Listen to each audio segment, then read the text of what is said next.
lummav rännak maismaa looduse rahutu ajaloo radadel jutustab erakordse loo.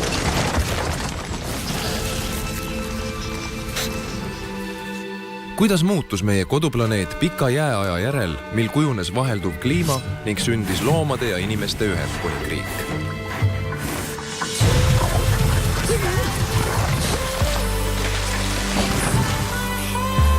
Keskkonnakuu meisterlik loodusdokumentaal Aastaajad. Teisipäeval kell 22.05 ETV2.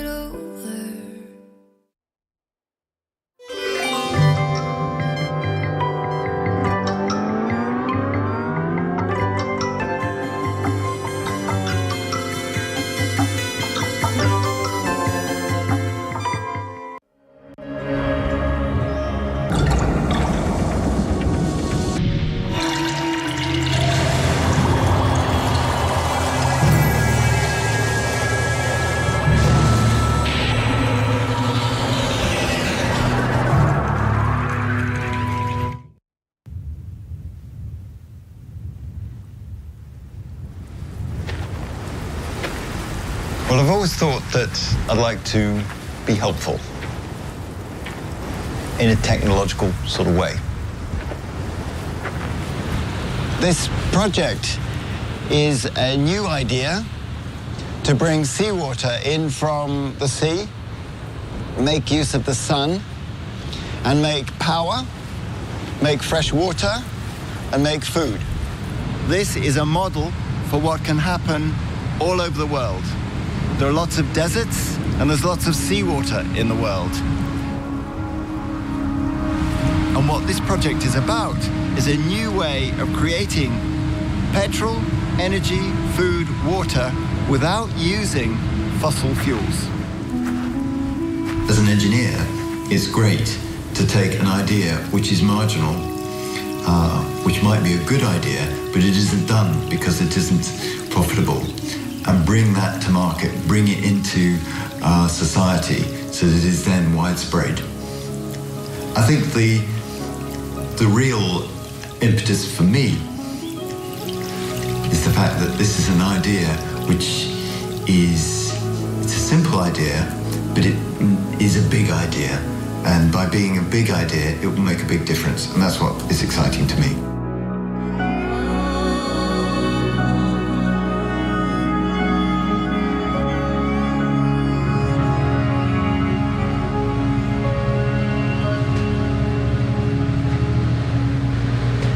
I would say that the Middle East is the first region to really run out of water in modern history. That is enough water to actually grow the food needed to sustain its population.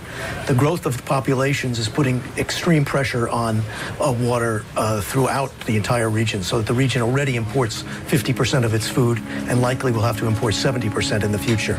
Yemen is really the front line.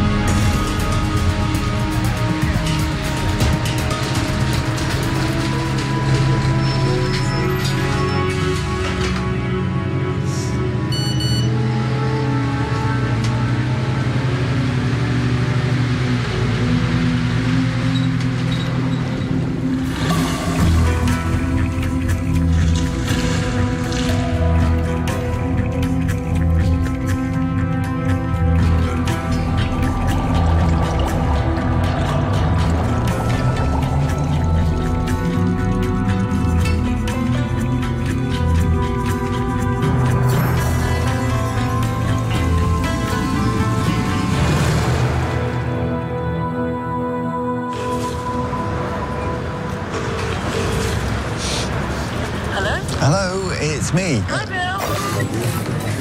Hey, you never guess what has happened. We live in a very tough part of the world, and agriculture is very important for us. Well, we've got the funding for Qatar. Great. An idea becoming a reality. Vi skal få til noe helt unikt. Vi mener at vi kan ta i bruk store ørkenområder til å produsere energi, mat og ferskvann. Det er å få forskjellige teknologier til å virke sammen.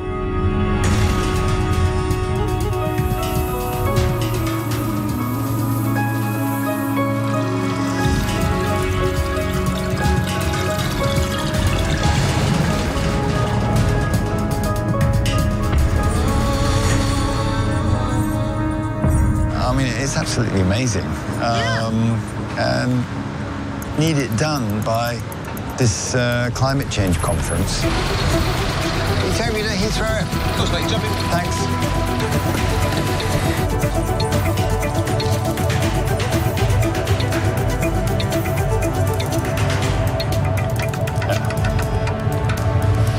Hello? Hi, this is Heidi Ronine. Hello. I am a Norwegian radio journalist. I understood that you were going to phone. Yeah, actually, I'm just on my way to Qatar at the moment. I'm just on my way to the airport. I've heard that you are working on the project with a very tight deadline, which sounds kind of too good to be true. So what would you say is sort of your main role in this project now? I'm the engineer. Basically responsible for the design of the systems and making everything work. You say you're working with, you have a really good team around you. Who's in this team? We've got all our friends in Norway. Good afternoon. Good afternoon. How are you, sir? Okay, it's Bill Watts. Oh, thank you. So, are you here on business or pleasure? Well, I'm here to green the desert. Green the desert in Norway. Well, Norway doesn't have too many deserts. No, we don't. No, but there are some people here, Bologna and other philanthropists, who are keen to help us. Some big players with us. After being there a few times now, they're warming up to the idea of doing something great on their site. Yeah, the end date is, of course, COP18. Qatar is hosting the UN's annual climate change conference. They also very much bought into the argument that we could do this fast. It's the right amount of time to show that this is not science fiction, it's not way into the future, it can be built here now. You know, Bill, there's, there are some prominent people that is going to watch us and see us succeed, and they would like to see success, obviously. And, the deadline is one thing, but we need to make sure that we stay according to plan also on the money side. Okay. Do you think we'll manage, or? You mean on the budget? Well, what can I say? We've got some prices together, got keen people. Let's hope they all deliver. Okay, all right. Let's hope so, yeah. Let me see. Brilliant. Okay, flight. Cheers. Yeah. Thanks a lot. Bye. Yeah. Keep it up. Bye-bye. The Sahara Forest Project brings together, I think, all the critical elements. Wise use of land, the opportunity to bring water and food resources to marginalized communities, and a strong scientific and engineering basis to make the system work. If we can keep the social goals in mind as we develop the technology base, it really could be one of the areas where we see the most innovation affecting some of the most marginalized people on the planet. The basic idea is that we take seawater from the sea and we use solar power to desalinate it. That's to make fresh water out of the seawater. This is not the first project that desalinates water. What is so special about what you're doing? We're using solar power. We're not using fossil fuels to provide the energy for that desalination. I think this will not be important for Qatar, but for all the region and elsewhere where they have the same climate as Qatar. The main driver of this is producing high-quality salad crops like cucumbers, tomatoes, peppers and those sorts of things by use of much less water than you would do flying them in from more temperate climates. And our project aims to bring all those things together to both make food, water and energy and also re-establish vegetation and greening in the desert. There are lots of good ideas, but they do need to capture people's imagination. I mean, it's this thing that you can't impose an idea on people. They've got to want it. I've been told that you have a very short deadline, that it's only 7 months. Is that true? Yes, I'm afraid it is, yes. There's a United Nations climate conference in Doha in November. That sounds very ambitious. Welcome to Doha, the state of Qatar. We have just landed at Hamad International Airport.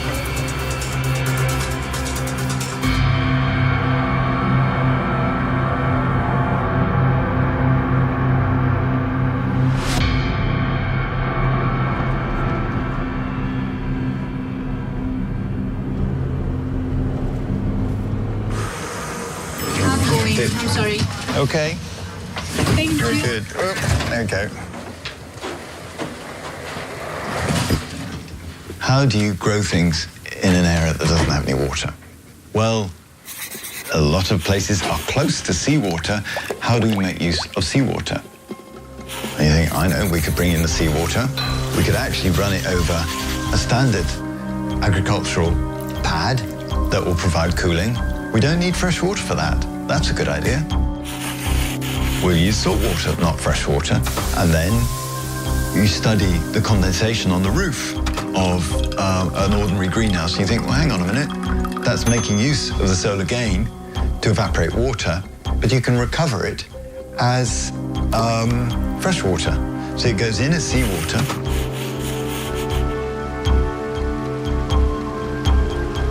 You evaporate it as water vapor, and it condenses as fresh water, which you can then use to irrigate your plants. Hello, hi, Bill. Hi, love. It's me. How's it going? Well, I've just arrived, and yeah, it's very exciting. I haven't actually been to site yet.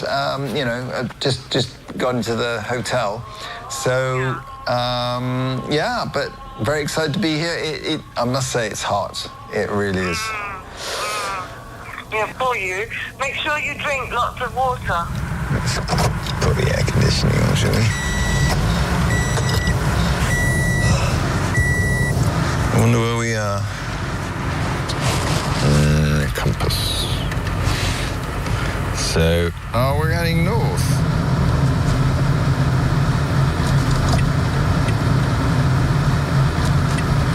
Exit the roundabout at Althea Street. This is not a roundabout. Okay, over you go, mate. In a quarter mile. Turn left. There is an inspiration for this project in the Namibian fog basking beetle. The fog basking beetle is based on the principle of a matte black surface which can radiate heat out to the night sky. So the beetle comes out of its hiding place at night, it crawls to the top of a sand dune, and then it loses heat to the night sky. When the moist breeze blows in off the sea, you get these droplets of water forming on the beetle's shell. Just before the sun comes up, it tips its shell up, the water runs down to its mouth, it has a good drink, and then goes off and hides for the rest of the day. And the ingenuity, if you could call it that, goes even further, because there are a whole series of little bumps on the beetle's shell, and those are hydrophilic, they attract water, and between them there's a waxy finish which repels water. And the effect of this is that as the droplets form on those bumps, they stay in very tight spherical form, which means it's much more mobile than it would be if it was just a mist over the whole shell.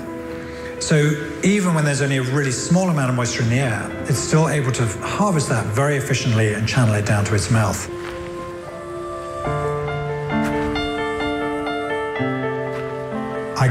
I can't remember when I first heard about the beetle, but it was probably 15 years ago.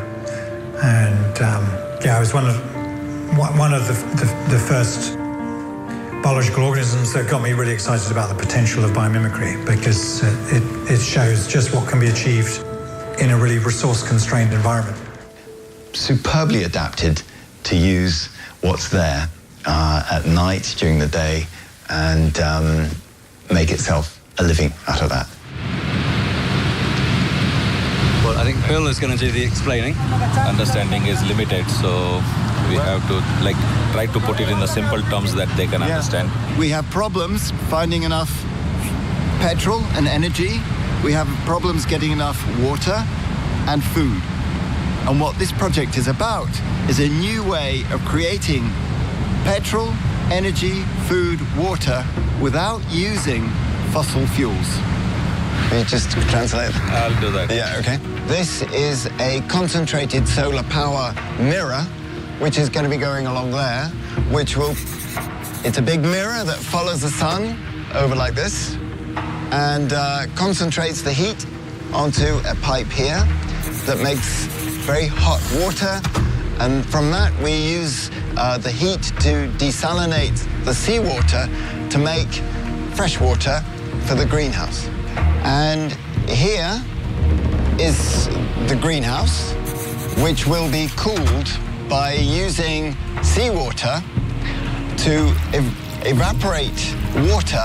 We'll have pads, big vertical pads of cardboard with seawater running down it, and the air passes through the cardboard and makes it cool inside the greenhouse, so that the plants, which like the sun but don't like the heat, will be cooled and will grow very well. When you want to do something good, you can't just say, I'm going to do something good. You've got to say, I want to do something which people want, so that they will want to do something which is good, which is a much more subtle thing to do, and in a way harder to do than just say, I think this is good, so you should all do it. I did zoology at Oxford and then tracking fish around in Scotland, and that was with a vague view that fish would feed the world. The fish, when I was studying them, I was monitoring their tail beats. And actually what I found is that by preference, these were fish, these were trout in a loch in Scotland. By generally speaking, their preferred mode of action was to do nothing. I found it was very interesting. There were these big fish, they had a lot of muscle there, but they used it very, very rarely. The most sustainable thing to do is to do nothing and just to sort of live the life of a caveman. Well, that doesn't meet our needs of human endeavor. So sustainability for me is making best use of what we've got. Go, go.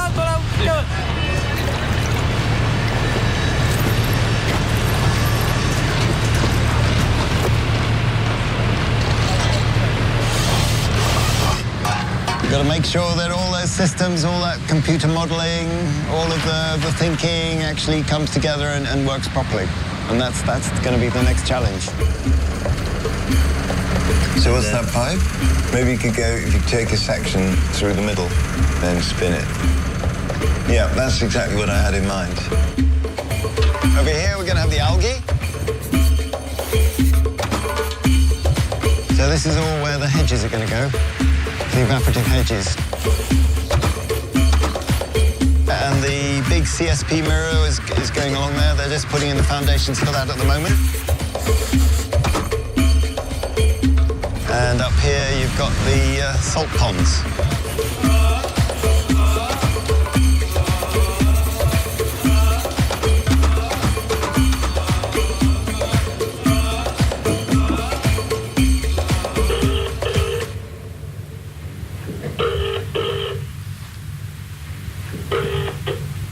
Your call has been forwarded to the T-Mobile voicemail service.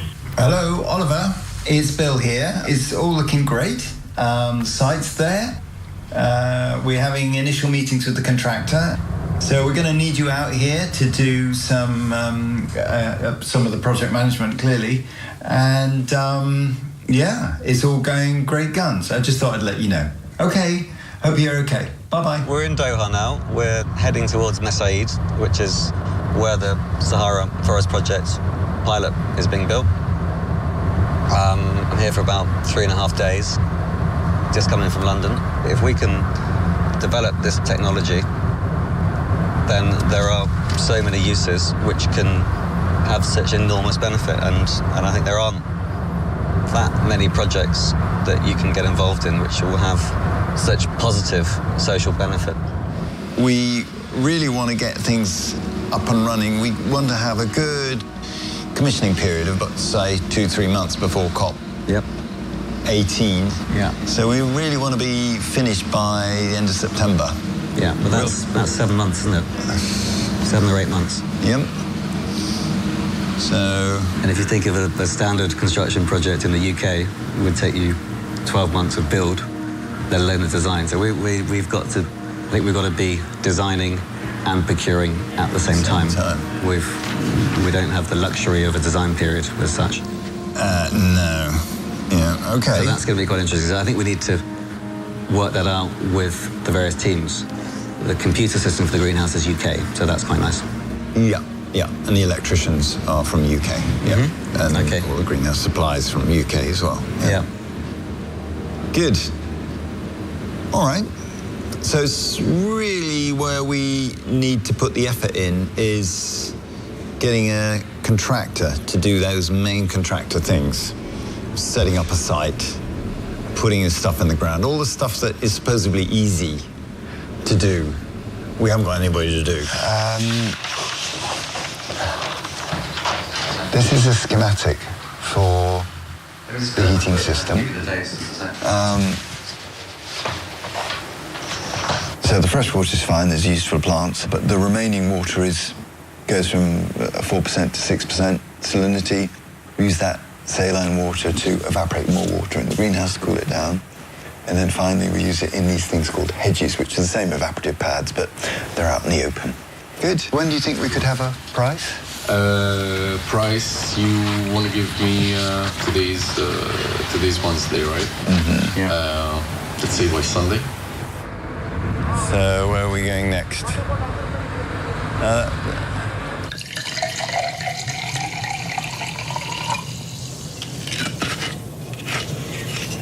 Investigate tech.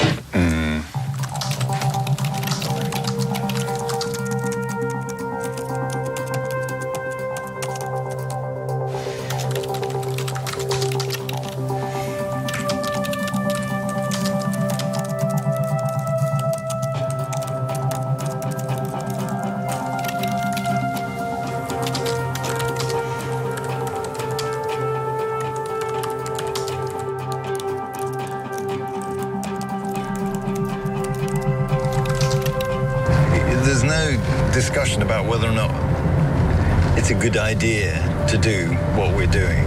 I think actually that's a given. It's got to happen at some stage. It's just a matter of how. So which one? This isn't the drain, is it? This is the supply. That's a supply. Yeah. Yeah, well, so the hedge is here, isn't it?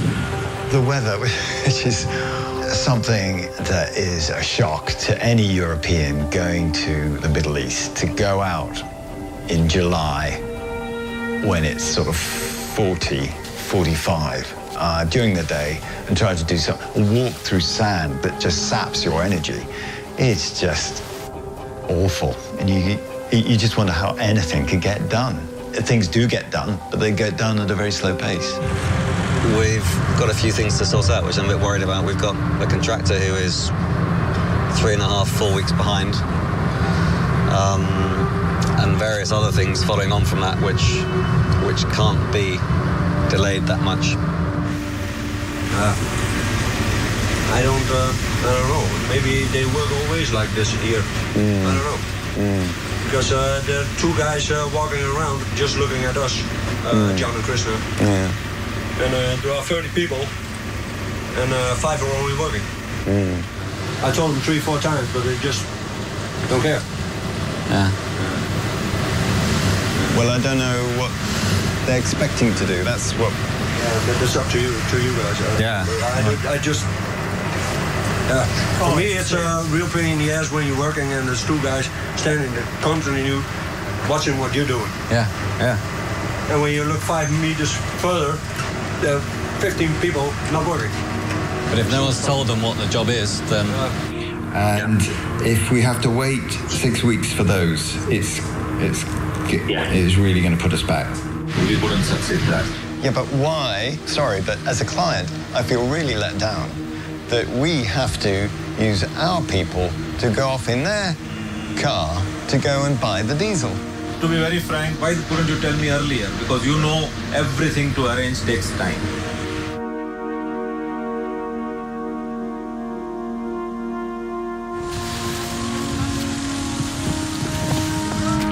Is the air conditioning on in here?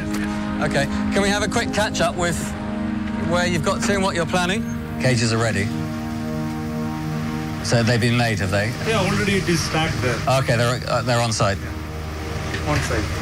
So you'd hope to be finished by Saturday, Sunday maximum.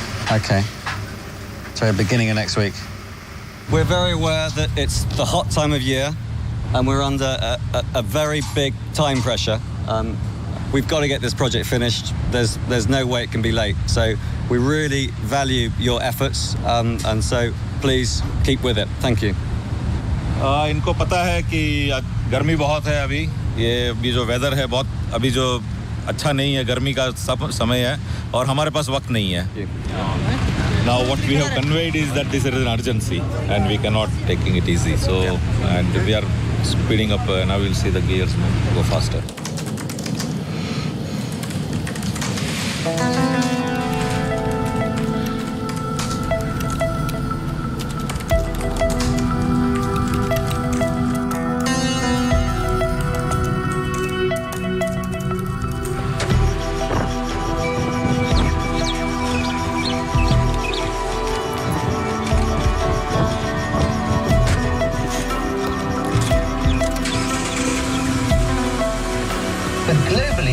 Consumption is a serious problem because as the world gets increasingly crowded, we're also getting increasingly thirsty. But how severe is the problem? It's estimated that 1.1 billion people don't have access to sufficient water. And the problem is getting worse, with water use growing at twice the rate of the world's population. I don't want to kill these guys.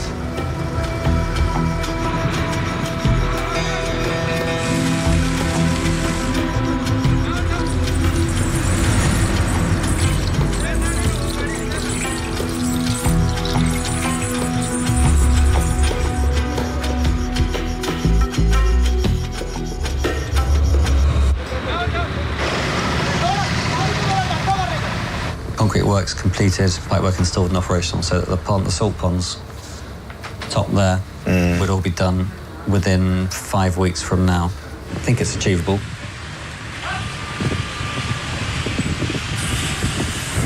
Well, I can get everything here.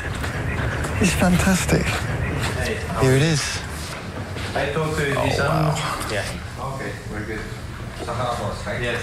Yeah, look at that.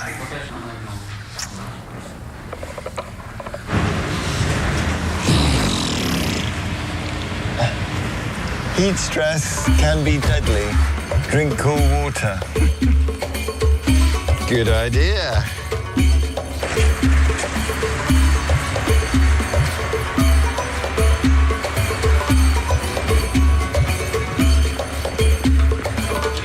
Yeah, tea. Is it like English tea?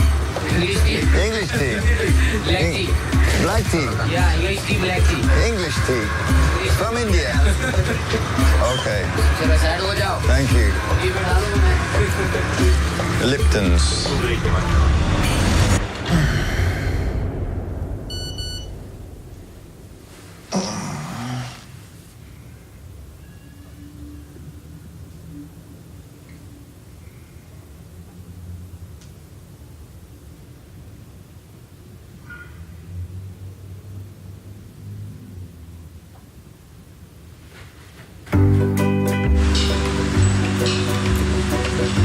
All right, 10 o'clock this evening, I'm getting a car to the airport.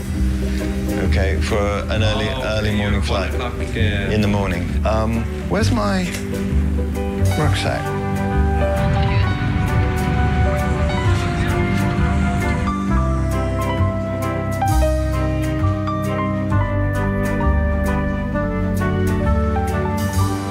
Engineering is all about designing complexity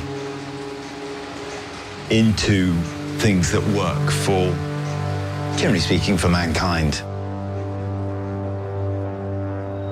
I think to tell people to stop consuming won't win you an election.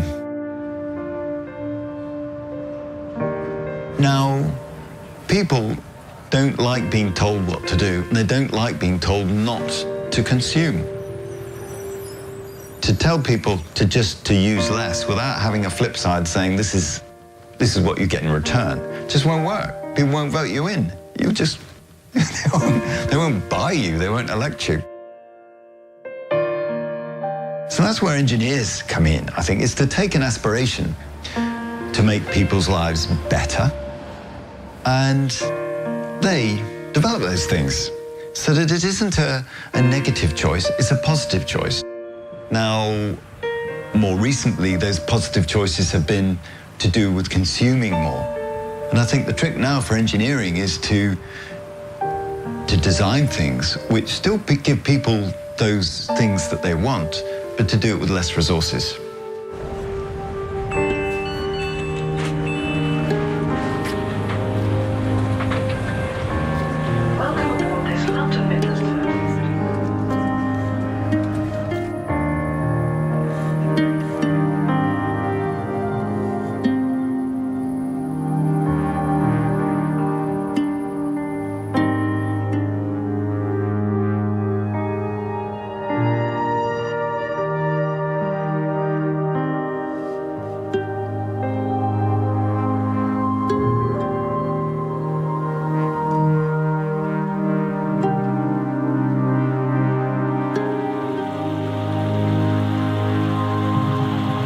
I think it's pointless thinking about doomsday scenarios and that awful things are going to happen.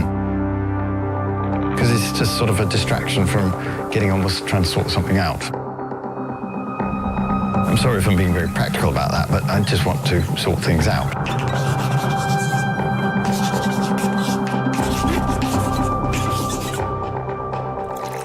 That water is fresh water, and there's very little actual fresh water on the planet. Most of it is in the seas and oceans, and it's salty.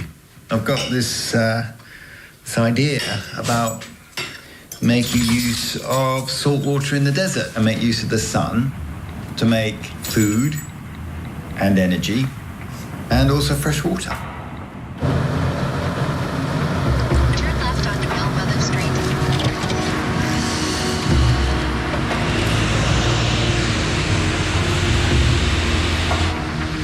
Wow. Fantastic. It's just amazing seeing it all here. It's big. I'm very happy about it, very happy. I think it's fantastic to see it just all together. I don't know what more to say. It's quite emotional, really.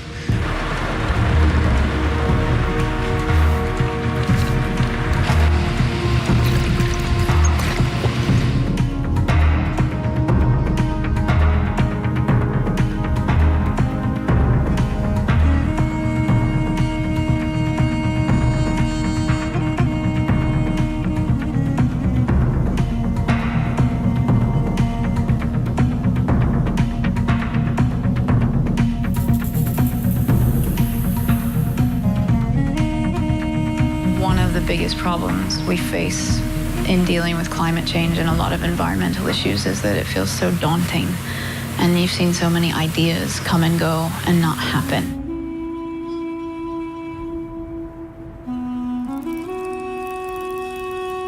I wanted to do something.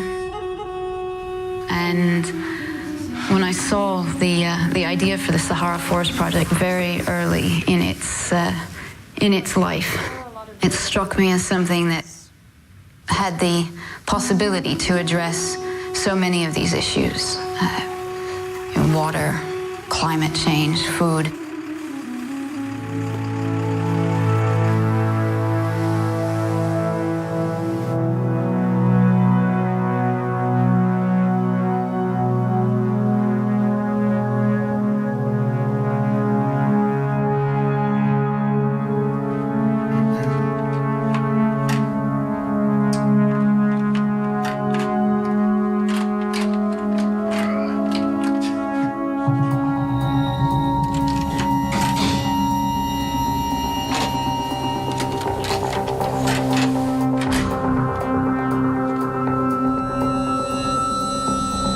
The reason why there was a problem, the pump ran dry.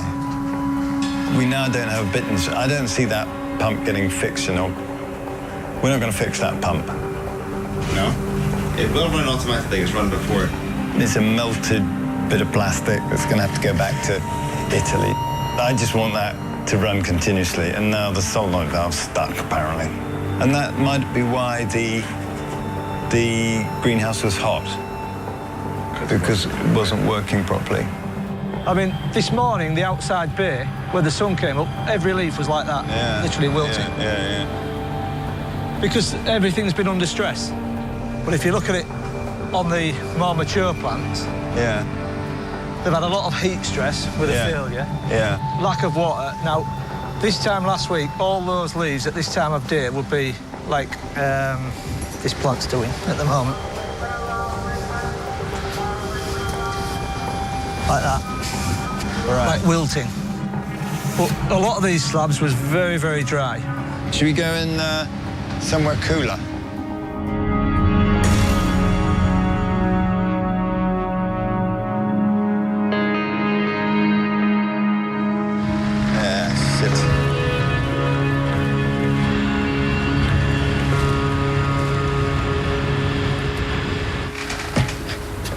Hi, Steve. I don't know if you can hear. We'll be able to get this, but the greenhouse has gone down into its sort of storm mode with everything shut up, which is a real disaster because it's still pretty hot.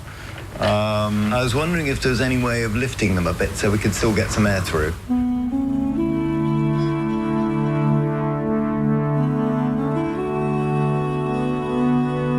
I might say it adds up to £43,000.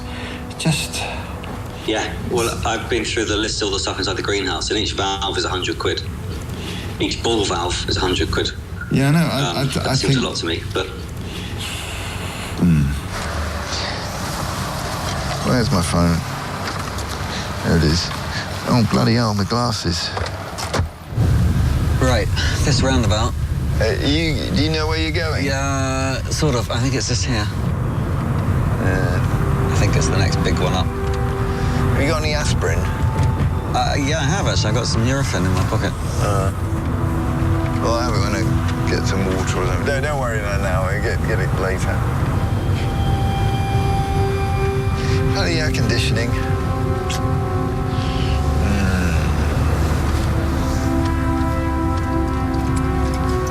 There you go. Right. Oh, thank you.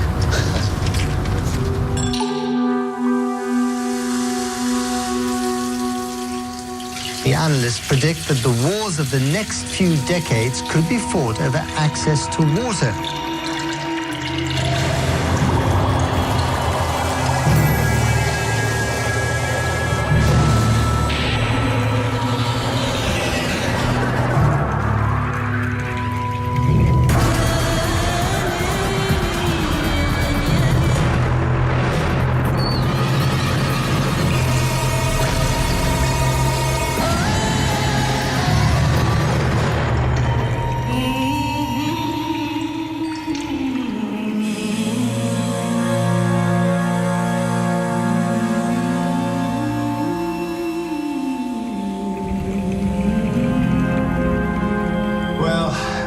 Frustrating day today.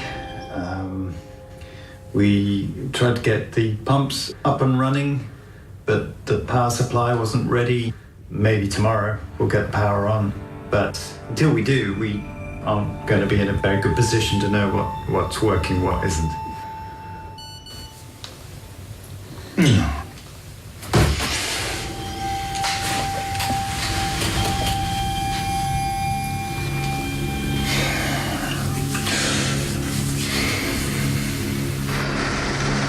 Working in Qatar has been really great in a way that I really didn't anticipate.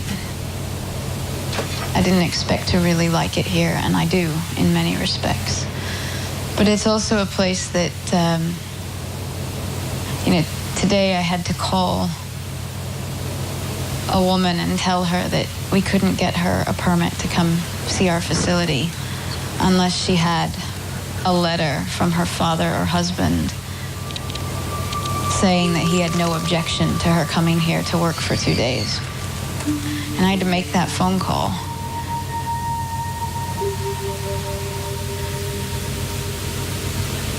That's not easy.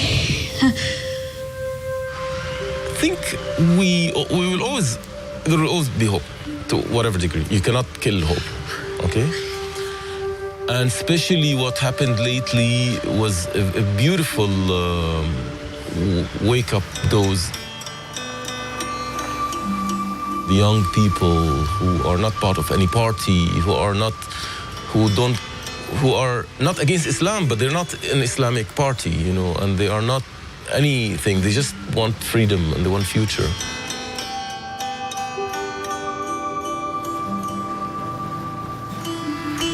But again, the problem is that the number, you know, the carrying capacity, this is the problem. I mean, in the Arab world, the carrying capacity of the landscape cannot carry, it's like a ship, it cannot carry the number of people.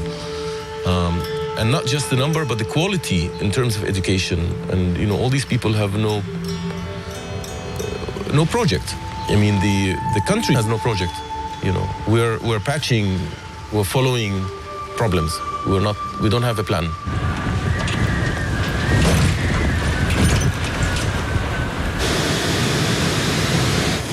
What's the height now from the bottom to the water level? I'll come back and talk to you. Let's come back and talk to you.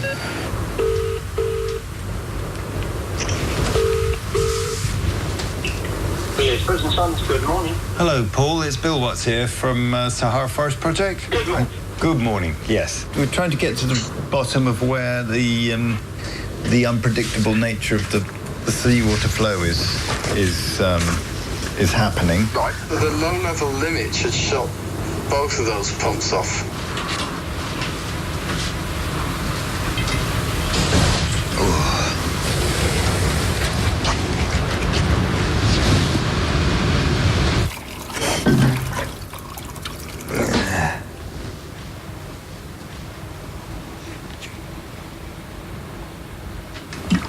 Did the pump switch off? Did the discharge pump switch off on the... Can I check? I think that was what we were going to do. Christ, it's hot out there.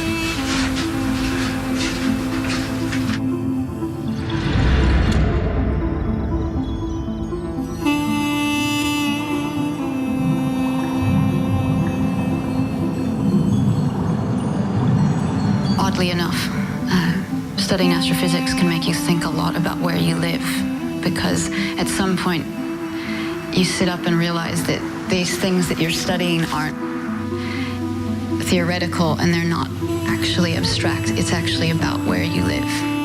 And that all of human history, which was something that I had always found fascinating, that it had all happened in this tiny little place, that this one planet was the home of everyone who'd ever lived, every dream, every crisis, every tragedy, every triumph, everything. And that's pretty valuable. And the universe is pretty dark and cold elsewhere.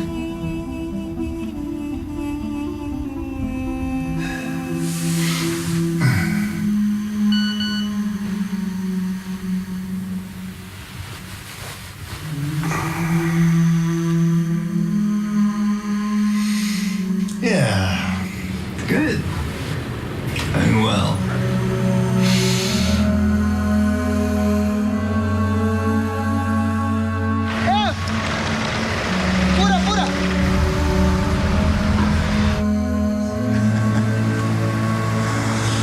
Well, it's quite emotional, the whole thing, seeing it all happen. It's awesome. I just caught myself thinking, wow, just look around you. It's just fantastic. As Steve said, you know, there are some people's lives at stake here. This isn't just this is serious. This is serious stuff, and it's quite a responsibility to carry on. Yes, day one of the conference here in Doha. Thousands of delegates from 190 countries taking part, trying to re-engage in this process, in this battle against climate change. Stop playing political poker with the planet.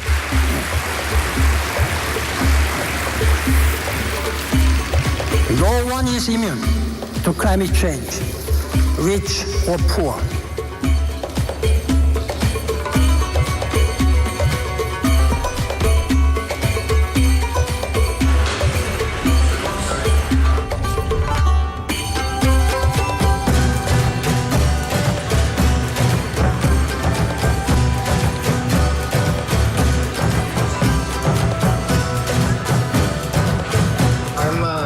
Happy to be here here together with you today. I'm here today to deliver a very concrete example of innovating climate mitigation.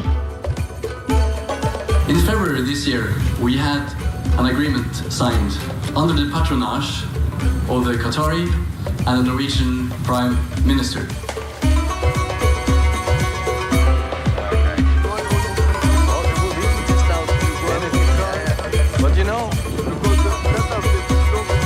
To challenge ourselves in creating a new solution is something that we have to do all the time. This was the first crop.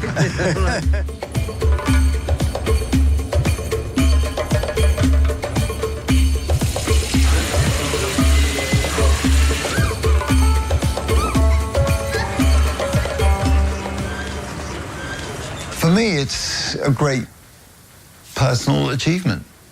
They're all our ideas, which we put in, and we didn't have to pull back on any of them.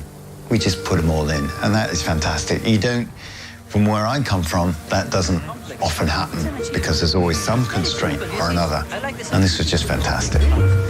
It was a beautiful feeling, beautiful. Thank you. The technicality, the architectural ideas behind this, really beautiful.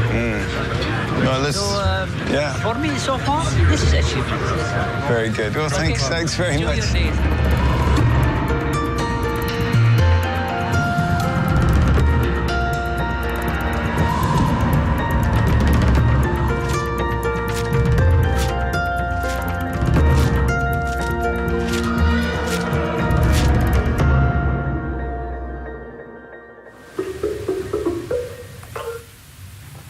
Hi, Joachim. How's things? I just heard word back from Qatar. The board meeting? Yes, they do not want to contribute funding at this stage beyond the contract period as we had hoped. Well, it's not what I had expected.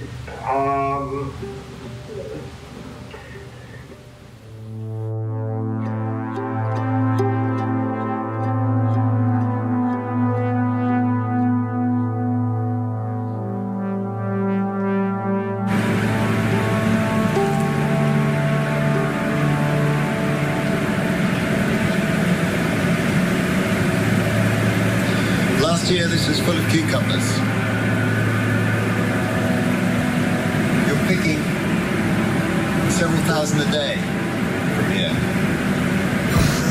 A lot of work went into this building. It's a great shame it's not being used now for what it was intended to.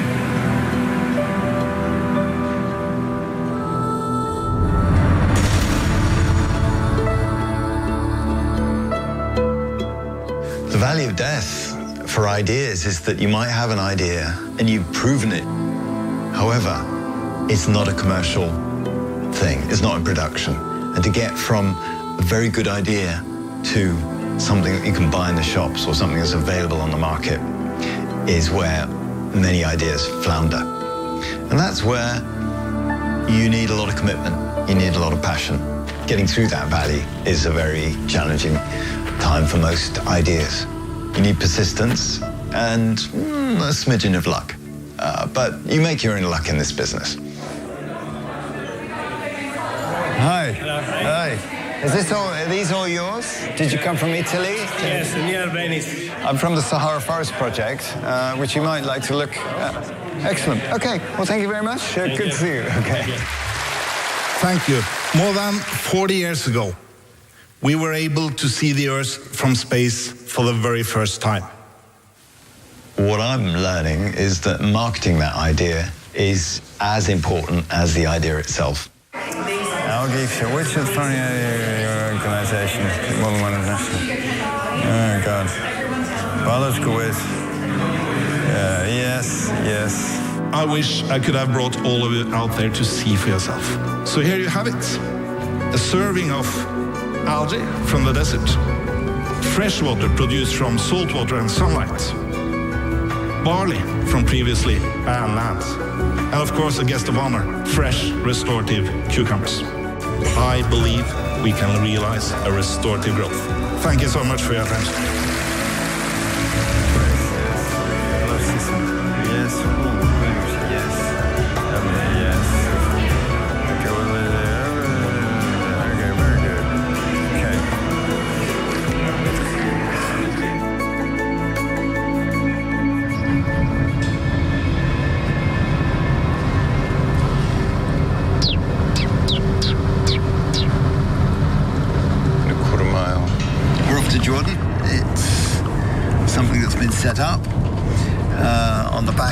the king seeing the scheme in Norway and the Norwegian government getting behind that. Well, this is Jordan, and it's great to be here. Where does this water come from? From the ground. Yeah, the ground. There's a well here, is there? Yeah. The only supplies are from groundwater, and those are rapidly being depleted. We need to solve this problem, really, in Jordan. We'll try and help. Please, because, you know, it's a huge problem for us. So, being able to use salt water and desalination and dealing with the salt is a great advantage here. Hi, Steve. Morning. So where did you get these? It's in Jordan. This morning. This is in Jordan. Yes. In Jordan Valley. See? Yeah. Jordan Valley, yes. I'm a grower. I grow tomatoes. Welcome. In UK. Whoa. And Qatar. Yes. Yeah. Sure? Yeah. Welcome in Jordan.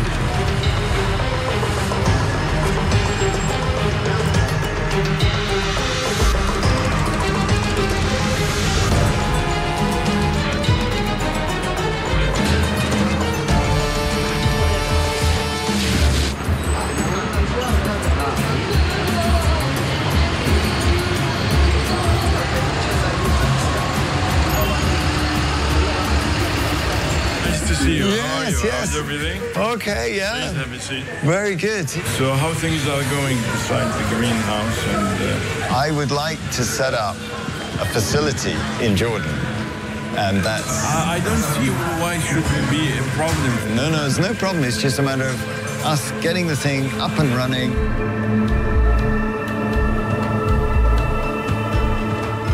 When the guys from Sahara Desert contact me through some friends of mine, I loved the idea, and we started working and cooperating together, and trying to get them in touch with the best qualified expert organization, university in Jordan, and the first fruit was picked up yesterday when His Royal Highness the Crown Prince of Norway came to Jordan to release the feasibility and technical study of the project.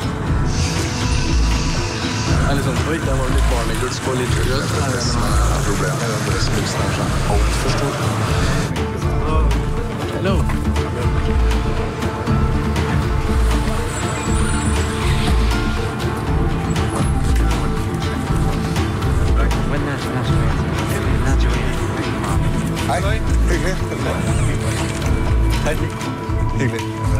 Your Royal Highness, Crown Prince Haakon of Norway, Your Excellencies, ladies and gentlemen, welcome to this seminar on enabling a green future for Jordan. A lot of organizations, scientists, private company came, and hopefully this will be the start of the actual what we call prototype project in Aqaba, south of Jordan.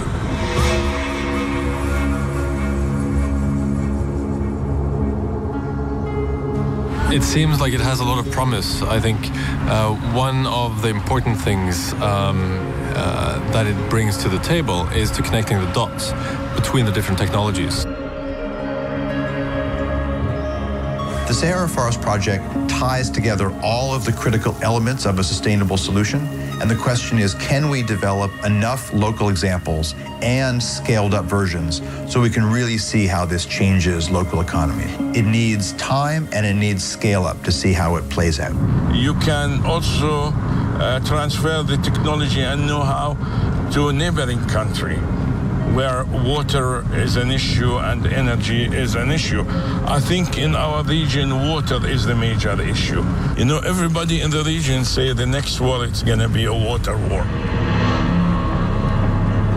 Very simple. If you look at Jordan, if you look at Palestine, if you look at Syria, if you look at Lebanon, even Egypt, they might have to face the fact that some of the water will be cut. If If you take the Qatar Depression in Egypt, it's about the size of Wales, and I can see us being able to create enough wealth and jobs for about 10 million people there, and to feed a large area of North Africa and create immense economic development. I think that'd be fantastic for a place which at the moment has got a very narrow economic line of development, which is along the Nile, and we create this another delta development. That would be fantastic.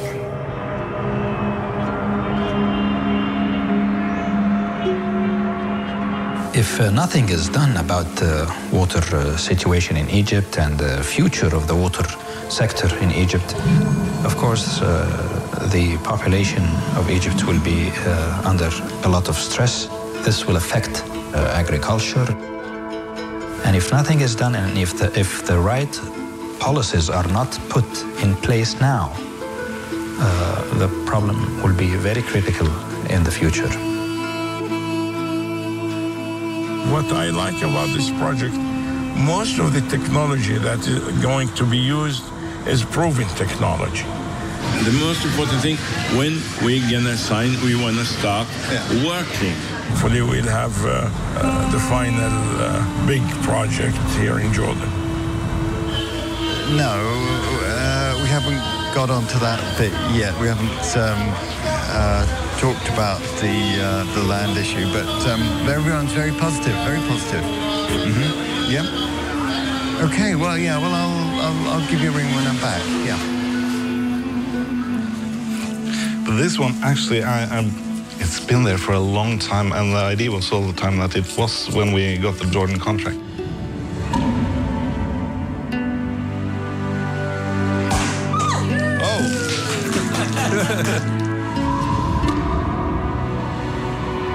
I didn't see this one coming today. I am honored to be present today as Minister of Environment to witness a historic moment in the launch of such a fabulous project that will help in responding to Jordan's three main challenges: energy, water, and food.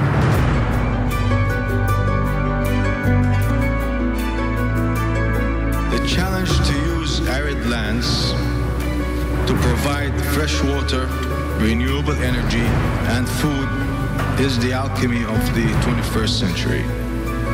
It is the biggest challenge facing engineers, chemists, biologists, and of course, politicians.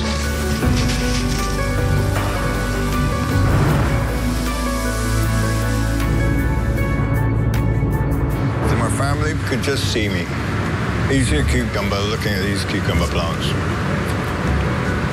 That's very good.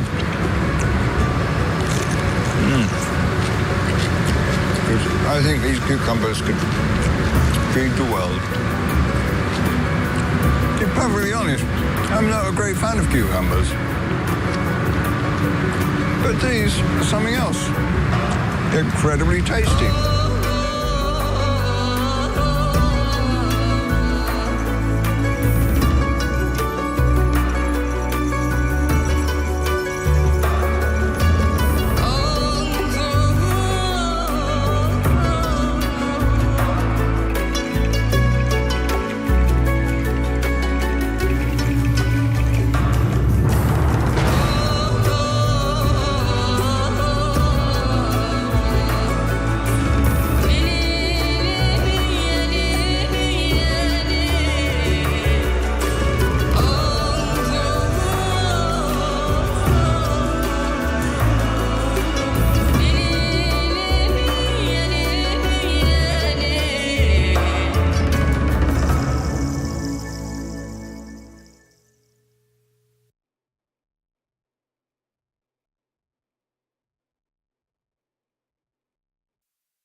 Viimasel ajal räägitakse palju globaalsest soojenemisest ning mõistetest süsiniku jalajälg, süsinikdioksiid ja kliimamuutus. Aga mis see süsinik on ja mis on sellel pistmist kliimamuutustega? Süsinikku leidub kõikjal meie ökosüsteemis. See on alalises ringluses ning osa sellest hõljub atmosfääris. Taimed omastavad süsinikku õhust ning salvestavad selle endasse. Kui loomad söövad taimi, söövad nad ka süsinikku. Ja kui siis omakorda suuremad loomad neid söövad, tarbivad ka nemad süsinikku. Ent see süsinik ei jää kauaks ühte kohta. Kui loom kakab või sureb, pääseb süsinik uuesti ringlusesse. Osa sellest jääb mõneks ajaks maapinda, kuid lõpuks jõuab suurem hulk uuesti tagasi atmosfääri. Sarnane protsess toimub ka ookeanides. Suurem osa kogu maa süsinikdioksiidist on tegelikult lahustunud ookeani vette. Osa süsinikku, mis oli seotud surnud taimedesse ja loomadesse, jäi maapinna sisse ning muutus miljonite aastate jooksul kivisöeks, naftaks ja maagaasiks. Ja niimoodi see süsteem põhimõtteliselt toimibki. Mingi osa süsinikku jääb miljoniteks aastateks maapõue, aga ülejäänu ringleb ökosüsteemis liikudes õhust taimedesse, loomadesse ning seejärel uuesti atmosfääri. Selline ongi süsiniku tsükkel. Või oli. Kuni meie välja ilmusime. Me oleme maha raiunud suure hulga metsasid, mis õhust süsinikku omastasid. Me oleme maapõuest süsinikku välja kaevandanud ning seda energia saamiseks põletanud. Selline teguviis laseb vanal süsinikul uuesti atmosfääri paiskuda. Taimede hävitamise ja suure hulga fossiilkütuste põletamisega oleme me süsteemi täielikult muutnud. Atmosfäär täitub süsinikuga kiiremini, kui taimed ja ookeanid seda omastada jõuavad. Liigne süsiniku sisaldus õhus mässib kogu maakera justkui teki sisse ning salvestab niimoodi liigselt päikesesoojust. Üle kogu maailma toimuvad suured muutused. Kuid nüüd, teades, et meie oleme osa sellest süsteemist, saame me omalt poolt tasakaalu hoidmiseks midagi ära teha. Me saame lõpetada metsade maharaiumise ja puid istutada. Ning me saame kasutada vähem energiat. Või mis veel parem, me saame leida uued energiaallikad ja jätta vana süsiniku maapõue edasi ning hoida seda meie atmosfäärist eemal.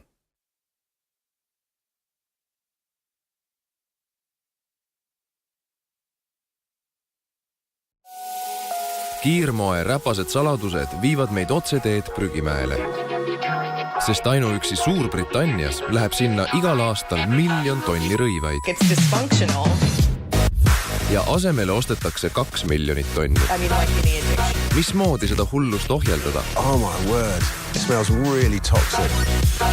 Keskkonnakuu mõjuv dokfilm Alex James, kuidas pidurdada kiirmoodi. 4. õhtul kell 8 ETV2.